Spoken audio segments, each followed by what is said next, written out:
Ya, kemarin aku habis dari event workshop Hikaru tema gambar dan render background. Jadi karena aku dapat merch, ada yang komen tolong gambarin merch yang aku dapat di event itu.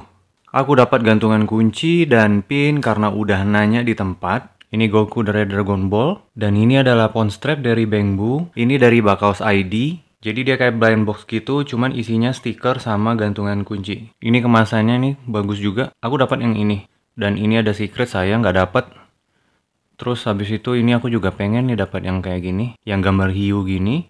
Terus di belakangnya juga ada karakter-karakter lain. Ini aku juga pengen dapat sebenarnya, sama yang kuning ini juga. Dan di sini ada dua lagi karakter secret kayak gini. Oke lah, biar nggak berlama-lama langsung aja kita gambar.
Gimana? Mudah bukan? Semoga kamu bisa mengikuti tutorial cara ngebikin gambarnya. Seperti biasa, untuk versi yang sudah diwarnai, kamu bisa lihat di IG aku, dan linknya sudah aku taruh di deskripsi. Tidak ada yang salah dalam menggambar, yang ada hanya belajar. Silahkan klik like dan subscribe jika kamu menyukai video ini. Sampai jumpa di video aku selanjutnya. Jana!